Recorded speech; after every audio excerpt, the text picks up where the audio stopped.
Hello everyone, welcome to study to peak. मैं प्राची राज आप सभी का वेलकम करती हूँ स्टडी टू पीक में। रिसेंटली आपने सुना होगा चाइना के खिलाफ ब्रह्मोस मिसाइल एक विश्वसनीय रक्षा का विषय बन चुकी है प्रेजेंट में इस तरह से फिलीपींस के द्वारा कहा जाता है। और क्योंकि 2022 में भारत और फिलीपींस के बीच में $375 बिलियन की एक डील होती है और इस डील में भारत फिलीपींस को ब्रह्मोस मिसाइल देगा। ये डील जाकर के 2024 में पूरी होती है, क्योंकि भारत के द्वारा अप्रैल 2024 में फिलीपींस को ब्रह्मोस मिसाइल दे दी जाती है। इतना ही नहीं, आप सभी ने देखा होगा ये जो ब्रह्मोस मिसाइल भारत के द्वारा फिलीपींस को दी जाती है, इस पर दुनिया भर के देशों की निगाह टिकी हुई है, जिसमें वियतनाम और इंडोनेशिया भी शामिल है। वियतनाम और इंडोनेशिया दोनों ही देशों का चीन के साथ दक्षिणी चीन सागर को लेकर के काफी बड़ा विवाद है। यही नहीं, वियतनाम तो चाइना के साथ एक जंग तक लड़ चुका है। इसके अलावा आप सभी ने देखा होगा अफ्रीकन कंट्रीज भी भारत के साथ ब्रह्मोस मिसाइल के लिए बातचीत कर रहे हैं। यहाँ पर आप आर्टिकल देखें, द प्रिंट का आर्टिकल है, चाइना के साथ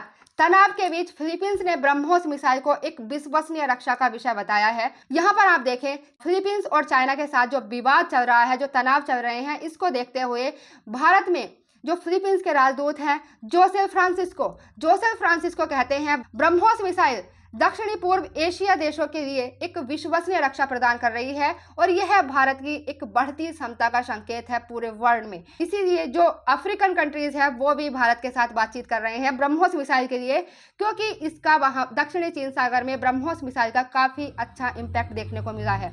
जनवरी 2022 में मनीला और दिल्ली के बीच में 290 किलोमीटर की रेंज वाली एंटी शिप क्रूज मिसाइल के तट आधारित संस्करण के निर्यात के लिए $374.96 मिलियन का सौदा हुआ था और यह सौदा जाकर के 2024 में पूरा होता है। ब्रह्मोस मिसाइल का निर्माण भारत और रशिया के संयुक्त ब्रह्मोस एरोस्पेस द्वारा किया गया है और फिलीपींस के साथ यह सौदा भारतीय रक्षा क्षेत्र के लिए पहला सबसे बड़ा निर्यात ऑर्डर है। इससे पहले भारत ने रक्षा के क्षेत्र में फिलीपींस के साथ कोई भी सौदा नहीं किया था। यह पहला सौदा है जो ब्रह्मोस मिसाइल के लिए फिलीपींस और भारत के बीच में 2022 में होता है। पिछले कई हफ्तों से आप देख रहे होंगे चाइना के कोस्ट गार्ड ने सेकंड थॉमस सोल, जो स्पिरिटली द्वीप का हिस्सा है, सैनिकों को फिर से आपूर्ति मिशन में एक फिलीपींस नाविक को भी घायल कर दिया था। और यहाँ पर आप देखिए चाइना और फिलीपींस दोनों ही देशों के बीच बहुत अधिक तनाव बढ़ गए हैं, विशेष रूप से द्वितीय थॉमस सोल में दोनों देशों के लगातार टकराव के कारण, जो स्पिरिटली द्वीप का समूह है। 2016 में आप सभी ने देखा होगा इंटरनेशनल कोर्ट, जिसका हेडक्वार्टर द हेग में है, नीदरलैंड में है। इंटरनेशनल कोर्ट के द्वारा एक फैसला सुनाया जाता है वीजिंग के लिए कहा जाता है फिलीपींस का जो साउथ चाइना सी में फिलीपींस के विशेष आर्थिक क्षेत्र अर्थात EEZ, फिलीपींस का जो क्षेत्र EE जोन में आता है, इसमें चाइना कोई भी हस्तक्षेप नहीं करेगा। लेकिन चाइना को आप सभी जानते हैं, चाइना किसी भी इंटरनेशनल लॉ को नहीं मानता है, चाइना किसी भी फैसले को नहीं मानता है। इंटरनेशनल कोर्ट के इस फैसले को भी चाइना इनकार कर देता है और चाइना पूरे दक्षिणी चीन सागर पर अपना हक जमाना चाहता है।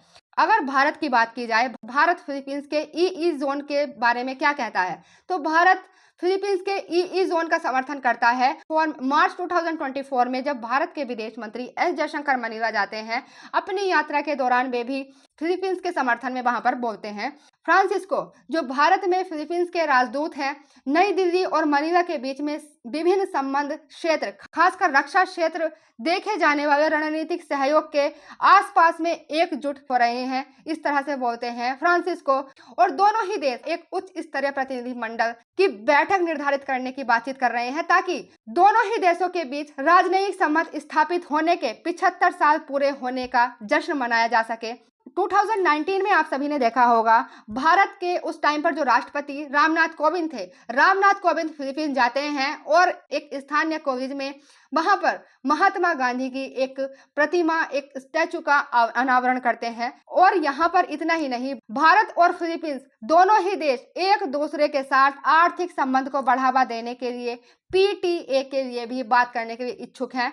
और आप सभी यहाँ पर देखिए, फ्रांसिस इग्लेसिया ने कहा 2023 में भारत और फिलीपींस के बीच में व्यापार संबंध में पहली बार $3 बिलियन पार किया था। भारत फिलीपींस के 15 शीर्ष व्यापारिक साझेदार देशों में से एक है, लेकिन इसमें और भी बहुत कुछ करने की गुंजाइश है, खासकर तब जब इसके अन्य आसियान देशों के साथ $15 बिलियन से $30 बिलियन के बीच व्यापार संबंध है। आप यहाँ पर देख सकते हैं भारत और फिलीपींस व्यापार बढ़ाने के अलावा फिलीपींस के राजदूत ने लोगों के बीच आपसी संबंध को बढ़ावा देने के लिए इस साल अगर आप देखें भारत और फिलीपींस के बीच पहली सीधी हवाई संपर्क करने स्टार्ट हुए हैं और द्वीप समूह अर्थात फिलीपींस को भारतीय छात्रों के लिए एक संस्थान के रूप में बढ़ावा देने की भी योजना बना रहे हैं। यहाँ पर आप देख सकते हैं फ्रांसिस एग्रेशा ने कहा शिक्षा को बढ़ावा देने के लिए और प्रत्यक्ष हवाई संपर्क स्थापित करने का विचार युवा लोगों को एक दूसरे को जानने के विचार पर आधारित है।